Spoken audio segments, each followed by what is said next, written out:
আসসালামু আলাইকুম। Recipe by beauty চ্যানেলে আপনাদেরকে স্বাগত জানাই। প্রতিদিনের মতো আজকে আবারও চলে আসলাম একটা রেসিপি নিয়ে।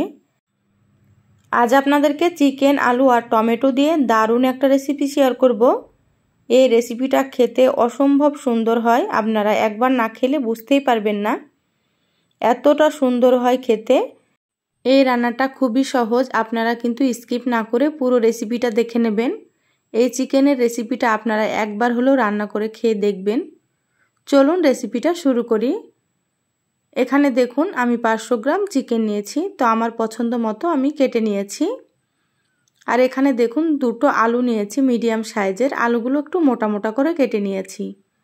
আপনারা আপনাদের পছন্দ মতো কেটে নেবেন। চিকেন, আলু, টমেটো খুব ভালোভাবে ধুয়ে নিয়েছি। তো টমেটো ধুয়ে নেওয়ার পরে এখানে আমি দেখুন কেটে নিয়েছি। তো টমেটোটাও আমি মোটা করে কেটে নিয়েছি।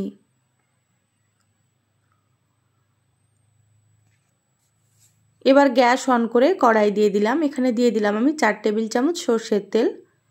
চিকেন রান্নাটা আমি সরষের তেলে করব, আর এই চিকেন রান্নাটা কিন্তু সরষের তেলে খেতে বেশি ভালো লাগে।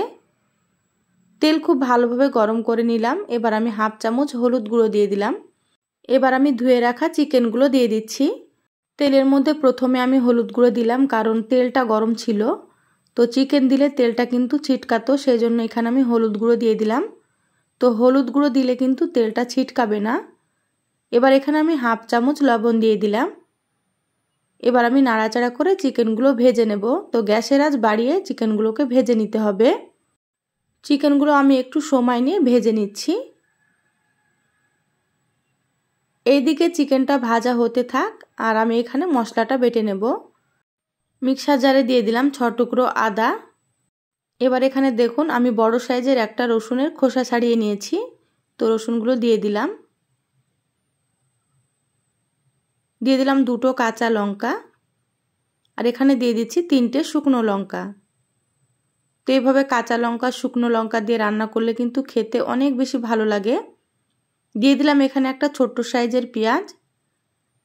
1 চামচ দিয়ে দিলাম জিরে, আর 1 চামচ দিয়ে দিলাম ধনে। এবার এখানে আমি দিয়ে দিচ্ছি গোটা মশলা, 3টে এলাচ, 4টে লবঙ্গ আর 3 টুকরো দারুচিনি। এবার এখানে পরিমাণ মতো পানি দিয়ে মশলাটা বেটে নেব মিহি করে। মশলা বেটে নিয়ে ফিরে আসছি। যারা ভিডিওটি দেখছেন একটা লাইক দিয়ে ভিডিওটি কন্টিনিউ করবেন। আপনাদের একটা লাইক পরবর্তী ভিডিও বানাতে আমাকে অনেক উৎসাহ জাগায়। দেখুন মশলাটা বেটে নিয়েছি, খুব সুন্দর করে এইভাবে বেটে নিতে হবে। এবার এদিকে দেখুন চিকেনগুলো ভাজা হয়ে গিয়েছে। এবার আমি চিকেনগুলো তুলে নিচ্ছি। তেল ঝরিয়ে চিকেনগুলো এভাবে তুলে নিতে হবে। এইভাবে চিকেন রান্না করলে খেতে কিন্তু ভীষণ ভালো হয়। অবশ্যই আপনারা স্কিপ করবেন না, পুরো রেসিপিটা দেখে নেবেন। আপনারাও এইভাবে রান্না করে খেয়ে দেখবেন, খুবই ভালো হয় খেতে। চিকেনগুলো ভেজে তুলে নিলাম। তারপরে ওই তেলের মধ্যে আমি আলুগুলো দিয়ে দিলাম। তো আলুগুলো আমি হালকা করে ভেজে নেব, খুব বেশি ভাজবো না।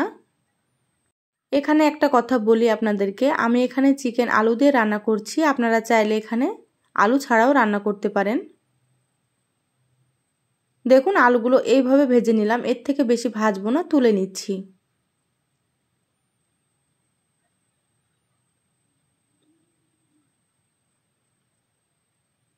এবার আমি ওই তেলের মধ্যে দিয়ে দিচ্ছি 3টে মিডিয়াম সাইজের পেঁয়াজ কুচি।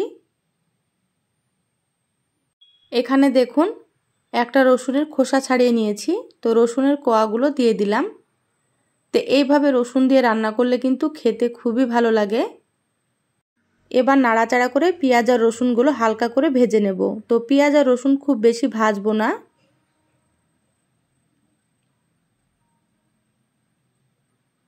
দেখুন এইভাবে করে ভেজে নিলাম। তো এটা ভাজা হয়ে গিয়েছে। এবার আমি এখানে দিয়ে দিচ্ছি বেটে রাখা মশলা।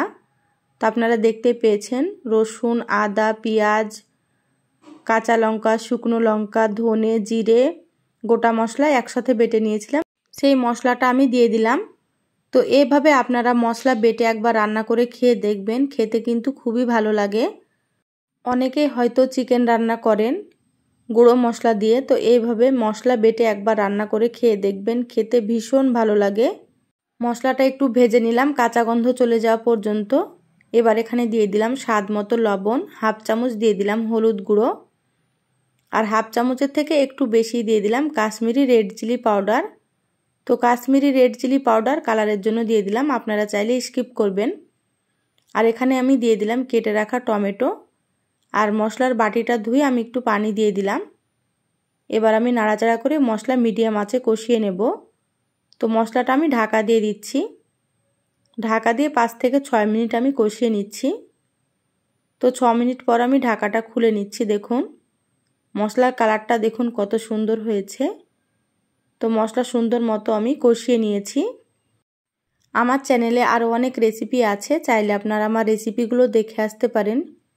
কিছু রেসিপির লিংক আমি আই বাটনে দিয়ে দেব, আপনারা সেখান থেকেও দেখে নেবেন।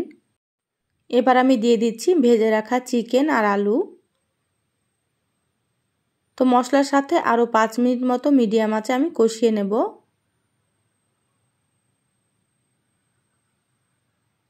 যারা এখনও আমার চ্যানেলটা সাবস্ক্রাইব করেননি, প্লিজ আমার চ্যানেলটা সাবস্ক্রাইব করে আমার চ্যানেলের সাথেই থাকবেন। বেল বাটন অন করে রাখবেন, তাতে করে আমি যখনই ভিডিও আপলোড করব সবার আগে আপনারা নোটিফিকেশান পেয়ে যাবেন। যারা প্রথম থেকে আমার চ্যানেলটা সাবস্ক্রাইব করে আমার চ্যানেলের সাথে আছেন তাদেরকে অসংখ্য অসংখ্য ধন্যবাদ আমার সাথে থাকার জন্য। তো এভাবে আমার সাথেই থাকবেন। চিকেন আর আলু খুব ভালোভাবে আমি কষিয়ে নিয়েছি। এখানে আমি দিয়ে দিলাম 2 কাপ গরম পানি।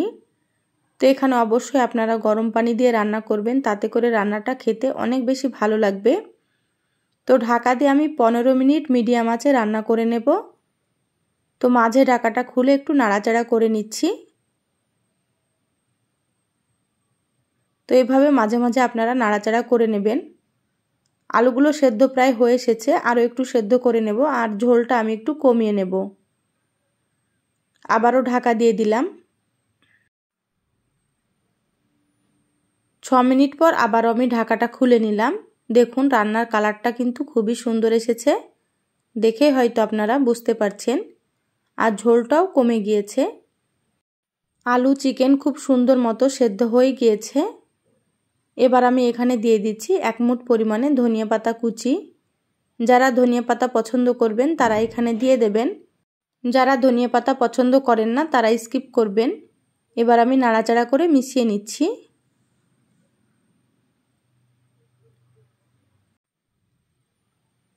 দেখুন নাড়াচাড়া করে মিশিয়ে নিলাম। রান্না হয়ে গিয়েছে, গ্যাস বন্ধ করে দিলাম। ঢাকা দিয়ে 5 মিনিট রেখে তারপরে আপনাদেরকে আমি সার্ভ করে নিয়ে দেখাচ্ছি। দেখুন বলে ঢেলে নিয়েছি, আর দেখতে কতটা লোভনীয় হয়েছে, খেতে মাশাআল্লাহ ভীষণ ভালো লাগে। তো এই চিকেন রান্নাটা কিন্তু ভাত, রুটি, পরোটা, নান রুটির সাথে খুবই ভালো লাগবে। তো আপনারা এইভাবে একবার মশলা বেটে রান্না করে খেয়ে দেখবেন, রান্নার স্বাদটাই অন্যরকম হবে, আর সকলেই কিন্তু খুবই পছন্দ করবে। তো রেসিপিটা কেমন লাগলো অবশ্যই আমার চ্যানেলের কমেন্ট বক্সে কমেন্ট করে জানাবেন। ভালো লাগলে একটা লাইক দিয়ে শেয়ার করে দিবেন। সবাই ভালো থাকবেন, সুস্থ থাকবেন। ফিরে আসবো আবারও কোনো নতুন রেসিপি নিয়ে। ধন্যবাদ সবাইকে। আল্লাহ হাফেজ।